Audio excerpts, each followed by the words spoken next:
Assalamualaikum warahmatullahi wabarakatuh. Kembali lagi bersama kami yang di Proba 3 RSID. Oke, jadi setelah sebelumnya kita sudah membahas tentang cara melakukan inspeksi, cara melakukan cara membuat laporan pemantauan, cara membuat program MFK. Nah, pada kesempatan kali ini kita akan sharing terkait bagaimana cara membuat panduan MFK gitu. Jadi seperti yang kita tahu dalam standar akreditasi terbaru di poin MFK itu khususnya di MFK 1 ya. Jadi rumah sakit wajib membuat regulasi terkait manajemen fasilitas dan keselamatan. Nah, untuk regulasi sendiri itu terdiri dari panduan, program atau pedoman. Nah, kemarin kita sudah sempat membahas program, dan kali ini kita akan membahas tentang bagaimana sih cara membuat dokumen regulasi dalam bentuk panduan, khususnya di bidang manajemen fasilitas dan keselamatan. Oke, nah untuk regulasi sendiri itu bisa dibuat secara induk atau bisa dibuat terpisah. Nah, pada kesempatan kali ini kita akan buat contoh tentang panduan keamanan rumah sakit, di mana panduan ini diminta di dalam standar MFK, khususnya MFK 4 tentang keamanan di rumah sakit. Oke, nah jadi untuk panduan sendiri ada format tersendiri dan itu berbeda dengan program ataupun pedoman. Jadi khusus panduan itu minimal terdapat 4 bab gitu. Jadi yang bab pertama adalah definisi. Oke. Bab kedua tentang ruang lingkup. Oke. Bab ketiga tentang tata laksana dan bab keempat tentang dokumentasi. Oke. Ini jadi dalam membuat panduan minimal teman-teman harus punya 4 bab ini. Kalaupun nanti punya bab 5 atau bab 6, bab 7, minimal lagi 4 bab ini ada di panduan teman-teman. Kadang ada rumah sakit yang menambahkan 1 bab, misalnya seperti bab referensi atau peraturan perundang-undangan. Nah, itu boleh. Yang penting 4 bab utama ini tidak boleh tidak ada, gitu, harus ada. Oke, kita breakdown satu-satu ya. Jadi kalau teman-teman membuat panduan, gak usah bingung, gitu. Buat aja kertas kerja seperti ini, kita buat pelan-pelan karena memang membuat panduan keamanan rumah sakit ini tidak bisa dibuat dalam waktu sejam 2 jam, apalagi 1 hari 2 hari. Ini membutuhkan waktu yang agak lama gitu. Makanya teman-teman mungkin yang pada kesempatan kali ini coba saya contohkan cara membuatnya secara sederhana ya. Oke. Nah, dalam membuat panduan keamanan rumah sakit itu teman-teman mungkin bisa langsung mengerjakan di bab 3 atau tata laksana gitu. Kenapa sih harus langsung loncat ke bab 3? Ya karena memang dalam panduan pengelolaan keamanan rumah sakit, jantungnya atau pelaksanaannya itu ada di tata laksana gitu. Jadi teman-teman mungkin bisa ikutin cara kami ya, yaitu mengerjakan dari tata laksana. Jadi tata laksana ini membahas tentang apa aja sih yang harus dilakukan dalam proses pengelolaan keamanan di rumah sakit. Nah, itu ada di sini. Nah, banyak orang yang bingung gitu dalam memulai membuat panduan, harus gimana sih gitu. Kita harus nyari poin-poin apa aja yang harus masuk dalam panduan keamanan rumah sakit. Nah, lagi-lagi teman-teman gak perlu bingung gitu, karena dalam membuat panduan ataupun pedoman, teman-teman tinggal cari regulasinya atau peraturan perundang-undangannya gitu. Nah, karena kita lagi membuat panduan keamanan rumah sakit, maka ada 2 peraturan perundang-undangan yang bisa teman-teman cari gitu.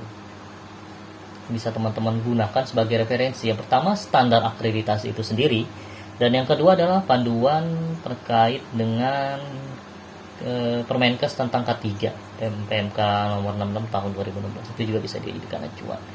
Oke, nah pada kesempatan kali ini saya akan mencoba membuat berdasarkan standar dari standar akreditasi rumah sakit terbaru. Oke. Nah, jadi dalam tata laksana apa aja sih poin yang harus masuk dalam panduan keamanan? Paling gampang ya teman-teman tinggal lihat ininya, apa namanya? Tinggal lihat start. Oke. Nah, Teman-teman tinggal lihat dari regulasi yang ada gitu. Nggak perlu bingung, jadi ya udah kita liatin aja regulasi yang ada di sini.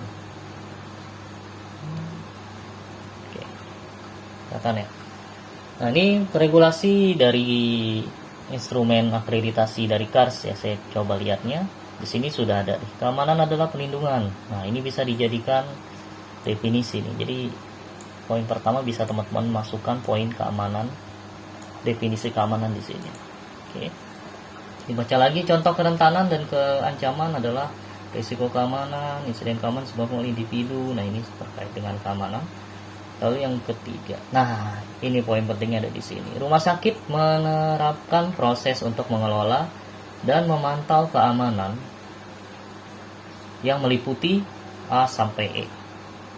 Yang pertama, menjamin lingkungan yang aman dengan memberikan identitas. Nah, ini terkait dengan identifikasi pengunjung. Oke.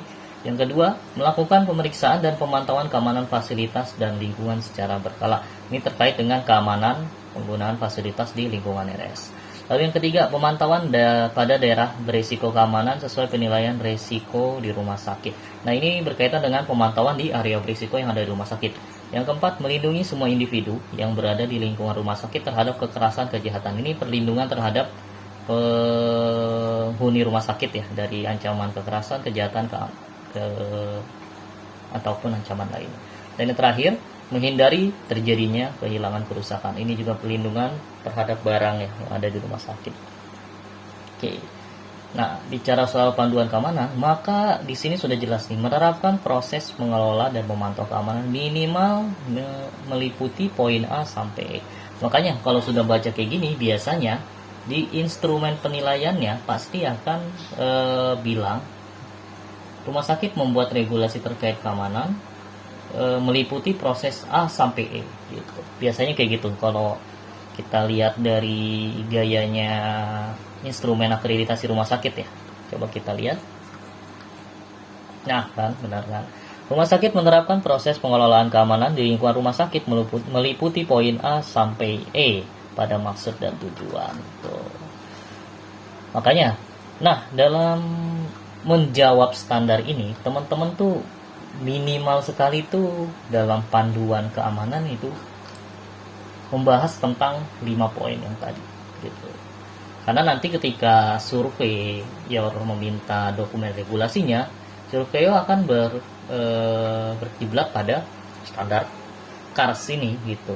Dimana dia akan melihat atau bertanya kepada teman-teman, coba saya pengen lihat bagaimana jaminan lingkungan rumah sakit untuk identifikasi pengunjung yang ada. Teman-teman kalau sudah memasukkan poin identifikasi pengunjung di dalam panduan ya, tinggal tunjukkan saja gitu. Oke, jadi dalam poin tata laksana teman-teman nggak perlu bingung harus bahas apa aja. Nah, minimal teman-teman bahas 5 poin ini. Makanya cara paling gampang ya tinggal copy aja dan pindahkan ke di sini. Oke, mohon maaf seperti tidak bisa di copy ya. Jadi kita lihat aja yang pertama ada tadi membahas soal identifikasi pengunjung. Identifikasi pengunjung. Yang kedua tadi membahas tentang pemeriksaan pemantauan keamanan fasilitas. Pemeriksaan dan pengamanan. Pemeriksaan dan pemantauan fasilitas dan lingkungan.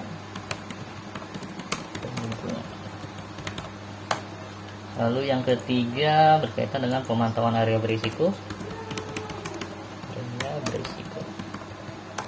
Lalu yang keempat perlindungan semua individu di rumah sakit dari ancaman. Yang terakhir tadi berkaitan dengan perlindungan dari kehilangan kerusakan ya. Kerusakan atau pengrusakan. Oke. Nah, ini sudah ada bayangan nih berarti teman-teman ketika memasukkan poin ini, teman-teman pasti sudah ada mulai nih kepikiran, oh iya ternyata benar juga nih kayak gini gitu. Nah, setelah ini sudah tahu poin utama yang teman-teman sudah buat, tinggal teman-teman buat poin-poin tambahannya gitu. Poin-poin tambahannya misalnya nih, dalam identifikasi pengunjung apa aja sih yang harus dilakukan gitu. Yang pertama tentu aja membuat SOP-nya gitu. Pengunjung ini bisa. Oke. Membuat prosedur deh ya maksudnya. Oke. Terus yang kedua, identifikasi pengunjung itu dilihat dari mana lagi setelah membuat prosedurnya. Nah, kadang kita bingung lagi nih apa yang harus kita lakukan. Lagi-lagi teman-teman saya rekomendasikan agar lihat standarnya lagi gitu. Nah, oke, di sini dilihat nih, dijelaskan dalam poin MFK 4.1. Multiproses pelaksanaan pengelolaan keamanan di lingkungan rumah sakit meliputi pemberian identitas, pemeriksaan pemantauan keamanan. Nah, ini bisa teman-teman masukkan juga poinnya sebagai tambahan referensi ke dalam panduan. Otomatis di sini adalah pemberian identitas, gitu kan? Berarti tadi sudah kita masukkan di sana adalah prosedur identifikasi pengunjung. Nanti di dalam proses identifikasi pengunjung kita akan membuat bagaimana sih alur, misalnya alur identitas juga seperti apa, identitas outsourcing gimana, identitas biasa itu tamu seperti apa, identitas kartu tunggu pasien gimana, identitas pasien. Oke. Nah, ini tinggal teman-teman pikirkan aja bagaimana sih baiknya. Misal contoh kayak identitas pengunjung bisa dibuat dalam bentuk name tag. Oke, paling gampang ya.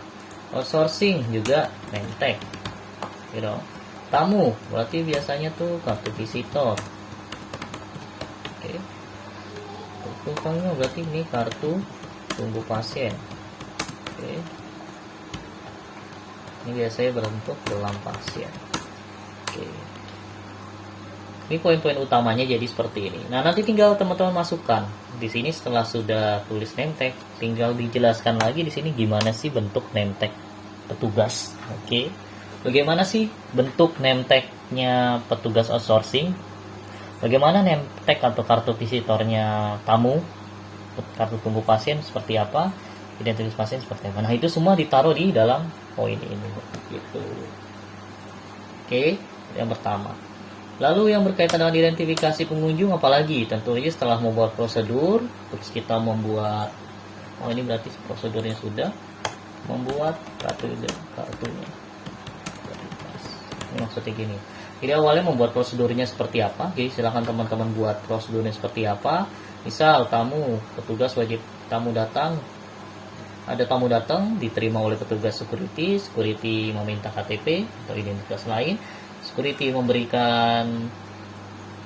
tamu memberikan KTP, security menukar dengan kartu tamu diarahkan ke tujuannya. Itu bisa seperti itu. Prosedurnya seperti itulah intinya gitu. Nah, ini kartu identitasnya seperti ini. Lalu tinggal yang terakhir adalah setelah membuat prosedurnya, dibuat kartu identitasnya, pengawasan, jangan lupa pengawasan identifikasi. Oke.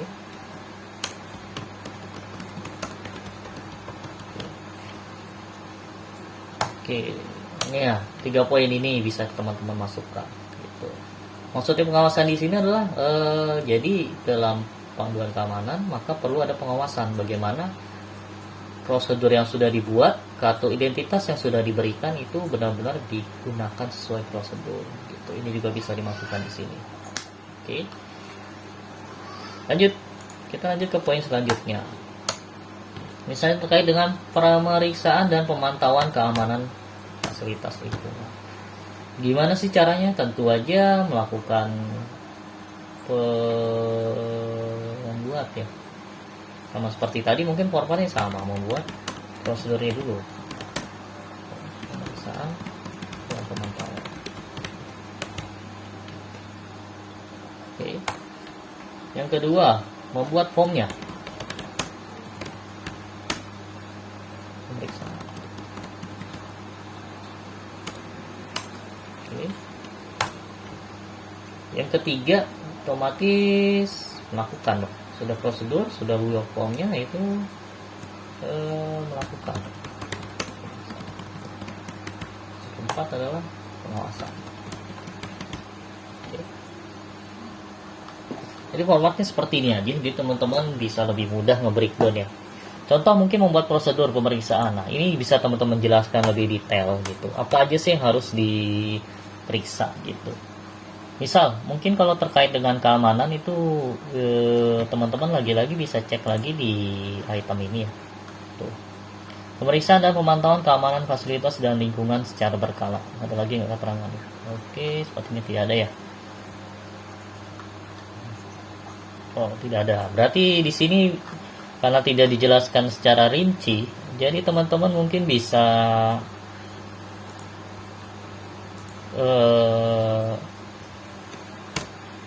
membuat secara sederhana aja gitu. Misal prosedur pemeriksaannya dilakukan setiap ruangan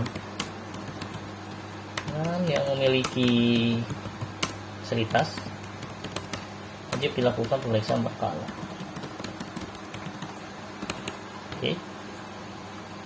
Oke, seperti ini sih prosedurnya, biasanya kayak gini, dan dilakukan harian gitu, setiap hari. Nah, ini tinggal dibuat form pemeriksaannya seperti apa gitu. Paling gampang sih seperti ini gitu, kalau yang biasa kita buat ya. Kalau nggak salah di Kars itu pernah membuat contohnya. Jadi kalau nggak salah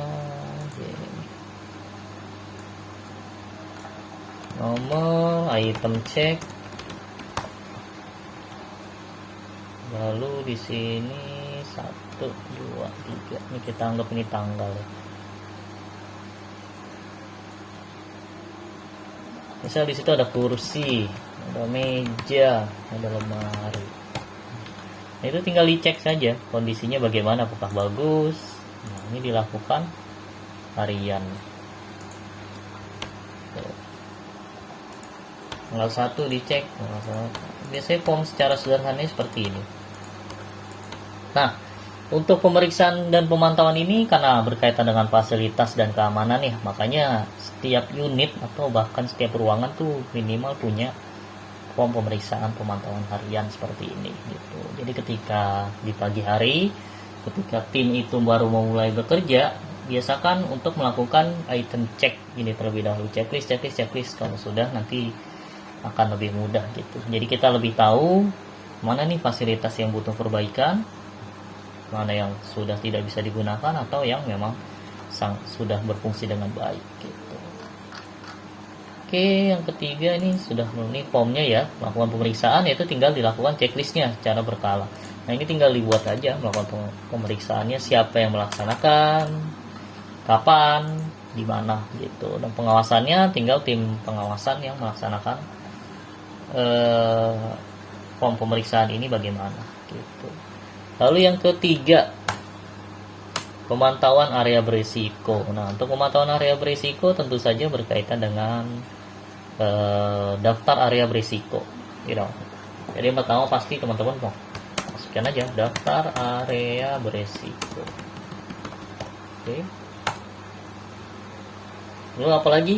Karena di sini berkaitan dengan area berisiko, maka ada fasilitas pengawasan. Tapi daftar area CCTV ini juga bisa dimasukkan. Gitu. Ini juga bisa dimasukkan adalah daftar petugas keamanan. Oke. Karena di sini berkaitan dengan pemantauan area berisiko, maka melingkupi areanya apa, metode pemantauan bagaimana, dan siapa yang melaksanakan pemantauan tersebut gitu. Nah, daftar area berisiko tentu aja di rumah sakit biasanya area-area kritikal gitu, entah itu ICU, OK, ataupun instalasi listrik, Nah, daftar area berisiko berisi tentang apa? Tentang, ya sudah, daftar, bukan area daftar CCTV ya. Nah, daftar CCTV yang ada di rumah sakit. Jadi mungkin di poin 3.2 ini dimasukkan daftar CCTV yang ada di rumah sakit dan ditandai mana area yang sudah punya CCTV. Gitu. Lalu daftar petugas keamanan ini juga bisa di breakdown lebih lengkap ya, seperti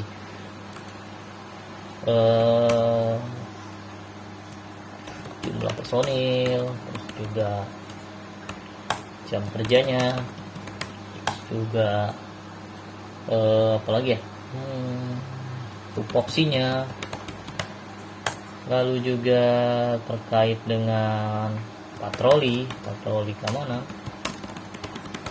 Ini bisa seperti ini ya, tupoksi, mapping belum ya, berarti setelah tupoksi mapping. Maksudnya mapping adalah mapping petugas keamanannya itu ada di mana aja gitu. Ini bisa seperti hal ini. Oke, lanjut yang keempat adalah perlindungan semua individu di rumah sakit dari ancaman kekerasan.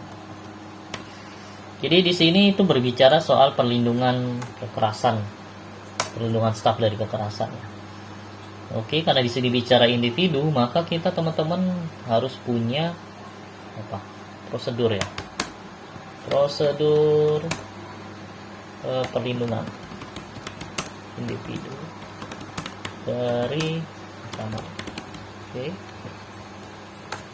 Terus di sini juga teman-teman kalau bicara prosedur, otomatis nanti akan bicara alur ya, bagaimana perlindungannya. Lalu di sini juga boleh dimasukkan prosedur penanganan insiden pada kekerasan. Oke, bisa. Ini juga bisa apalagi ya terkait dengan perlindungan itu, daftar fasilitas pelindungan mungkin itu juga. Oh enggak, jangan. Ini bisa. Daftar fasilitas pendukung. Nah, ini bisa di sini.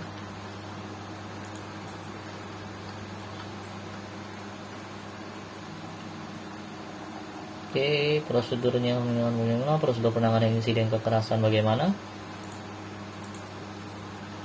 Dan yang terakhir terkait apa lagi ya? Berarti alur penanganan pelindungan, penanganan, laporan juga bisa sih. Tapi udah masuk penanganan tuh ya. Mungkin 2 dulu cukup ya. Oke, nah ini perlindungan dari kehilangan, kerusakan dan perusakan barang gitu. Nah ini juga bisa teman-teman tambahkan poin soal prosedur dulu. Tambahkan dulu prosedur perlindungannya. Oke, kalau sudah, fasilitas pendukung perlindungan barang. Jika rumah sakit punya fasilitas pendukung, bagus. Lalu prosedur penanganan insidennya, insiden kehilangan, sudah pasti dong. Kerusakan. Oke. Nah, ini sudah nih. Jadi teman-teman sudah punya bayangan kan kalau sudah di breakdown seperti ini. Oke. Lalu kita lihat lagi standarnya. Oke. Di sini kita bicara apa lagi nih? Rumah sakit telah membuat pengkajian risiko secara proaktif. Oke, berarti di sini tambahkan lagi pengkajian risiko. Harusnya pengkajian risiko itu yang pertama ya.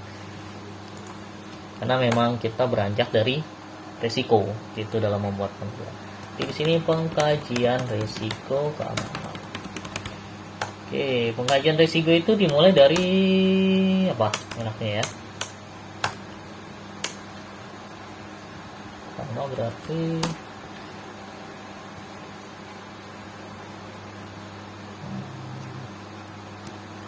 membuat daftar risiko. Pasti daftar risiko. Penanganan.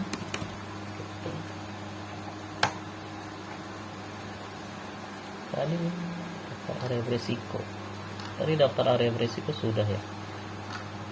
Nah ini juga bisa ya, daftar area berisiko juga bisa di sini nih. Taruh di awal juga bisa. Ini juga bisa ditaruh di sini atau di bawah juga tidak masalah gitu. Nah, membuat daftar risiko keamanan itu seperti apa sih? Ya, tinggal teman-teman mungkin bisa membuat form identifikasi bahaya dan asesmen risiko ya, atau HIRA. Ini diisi form tersebut terkait dengan risiko keamanan gitu. Daftar area berisiko pun di sini bisa dipisah dengan di bawah ya. Di sini bisa teman-teman gunakan kalau nggak salah tuh ada salah satu asesmen yang berkaitan dengan area berisiko. Jadi di asesmen ini teman-teman bisa melihat risiko keamanan itu tuh dari beberapa aspek gitu. Saya lupa sih contohnya, cuma saya pernah lihat, kalau nggak salah bentuknya seperti ini. Ini areanya. Ini kedua nih aspek penghuni kalau nggak salah. Lalu aspek properti. Oke. Lalu aspek apa lagi ya? Penghuni, manusianya, propertinya, keamanan itu dari aspek fasilitas mungkin ya. Gitu. Nah, misalnya di ICU. Oke, ini kita main scoring sih gitu. Aspek penghuninya gimana? Apakah berisiko keamanan? Bisa nilainya 1 sampai 5. Nah, ditaruh 5. Di sini 4, di sini 3 gitu. Oke, di sini penghuninya masih 4, propertinya di sini 5, fasilitas itu 5. Gitu. Kalau nggak salah ada daftarnya seperti ini. Teman-teman cari aja. Saya lupa itu dari mana ya. Cuma itu standarnya luar negeri seperti itu. Jadi dalam menentukan daftar area berisiko, mereka tidak ujuk-ujuk menentukan, wah ini loh ICU, oke, tapi dia mau melalui asesmen risiko terlebih dahulu. Oke. Lalu rumah sakit membuat pengkajian risiko secara proaktif, ini sama ya. Rumah sakit telah melakukan pemantauan risiko, ini juga sama gitu. Oke. Yang terakhir di sini itu adalah pemantauan risiko. Oke. Nah, ketika teman-teman sudah membuat poin-poin utamanya, tinggal teman-teman membuat narasinya gitu. Itu sih kalau kita jelaskan di video ini pasti akan butuh waktu lama ya. Tapi saya kira dengan gini aja teman-teman sudah punya bayangan sih bagaimana sih cara membuat panduan keamanan atau memulai membuat panduan keamanan rumah sakit ataupun panduan lain-lainnya. Nah, kalau definisi, kalau enaknya kalau kita sudah buat tata laksananya dulu, teman-teman akan lebih gampang membuat definisi. Jadi definisi ini berisi tentang pengertian dari aspek-aspek keamanan yang kita buat di dalam panduan. Sudah pasti kan? Nah, definisi keamanan, yang kedua adalah security, lalu yang ketiga apalagi nih? Bisa masukkan identifikasi pengunjung, oke? Ini bisa dimasukkan, lalu apalagi di sini? Area berisiko. Nah, ini adalah definisi-definisi yang ada di bawahnya gitu. Ada lagi pemantauan keamanan, keamanan fasilitas. Oke. Apalagi, nah ini silakan, tadi ada berapa pelindungan sampai poin 6 ini dimasukkan ke atas. Jadi teman-teman akan lebih mudah. Lalu ruang lingkup. Ruang lingkup itu bicara soal apa sih? Ruang lingkup ini bicara soal bagaimana panduan ini bagaimana ruang lingkup mengenai proses pengelolaan keamanan rumah sakit. Biasanya kalau ruang lingkup itu bicara soal orang, waktu dan tempat ya, gitu. Jadi ruang lingkup panduan ini dilaksanakan di rumah sakit.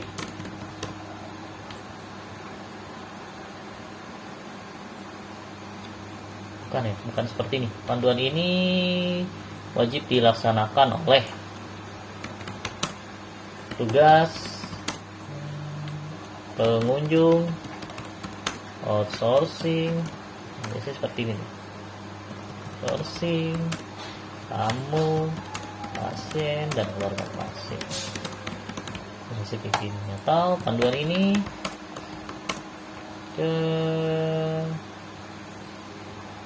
melingkupi proses keamanan, melingkupi proses yang berlaku di rumah sakit. Biasanya seperti itu. Oke.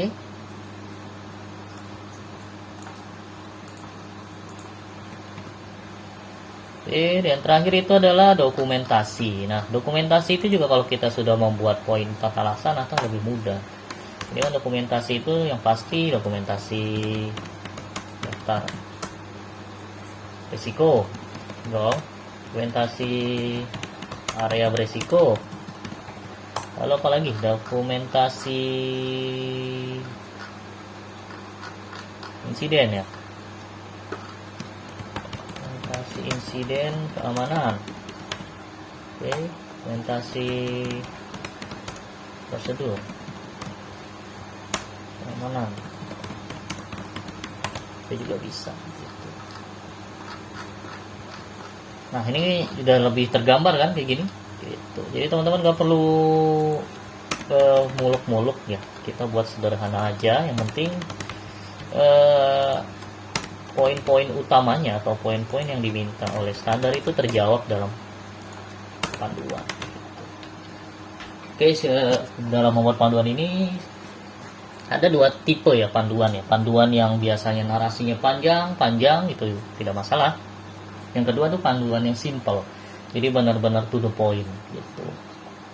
Itu juga bisa. Nah, panduan yang saya buat ini biasanya lebih ke tipe yang kedua, yaitu to the point gitu. Nah, ini tinggal teman-teman lengkapi aja definisi security adalah. Nah, ini tinggal searching aja udah bisa ya. Ini juga tinggal dilengkapi. Nah, tinggal di sini nih, biasanya dalam membuat narasinya yang butuh waktu yang lama gitu. Cuma kalau teman-teman sudah mempunyai kerangkanya seperti ini, pencariannya akan lebih mudah gitu. Jadi teman-teman tahu proses pengelolaan keamanan itu dibuat dari hal apa aja sih. Kalau dengan punya kerangka seperti ini, teman-teman akan lebih mudah dalam membuat narasi-narasi gitu. Nah, yang satu yang pasti dalam membuat panduan, teman-teman jangan males ya, jangan males untuk mencari referensi gitu, karena memang ada banyak di internet atau di Google terkait referensi dalam membuat atau dalam proses pengelolaan keamanan di rumah sakit gitu. Jadi misalnya kalau sudah mempunyai kerangka seperti ini, teman-teman bisa lakukan teknik ATM ya, amati, tiru, dan modifikasi. Tinggal cari di Google mengenai prosedur identifikasi pengunjung, tiru dan modifikasi sesuai dengan karakteristik RS-nya masing-masing. Oke, mungkin dari kami sekian ya. Video kali ini cukup panjang, hampir sudah setengah jam lebih gitu. Oke, mungkin karena memang pembahasannya cukup rumit ya pada kali ini. Oke, mungkin dari kami sekian ya. Semoga mencerahkan atau dapat membantu teman-teman dalam membuat panduan di rumah sakitnya masing-masing gitu. Kalau teman-teman juga ingin mendapatkan contoh panduan dari kami, juga bisa tinggal lakukan pemesanan di info-k3rs.id ya. Sana ada banyak sekali panduan, pedoman, SOP, program yang terkait dengan manajemen fasilitas dan keamanan yang sudah disesuaikan dengan standar akreditasi tahun 2022 yang terbaru. Oke, mungkin dari kami sekian. Terima kasih atas kesempatannya. Kalau teman-teman butuh pencerahan mengenai hal lain, bisa tulis saja di kolom komentar. Selanjutnya kita akan bahas apa gitu. Dan jangan lupa teman-teman untuk like, comment, and subscribe, karena dengan teman-teman subscribe channel ini, kami akan semakin bersemangat dalam membuat konten. Oke, terima kasih atas kesempatannya. Assalamualaikum warahmatullahi wabarakatuh.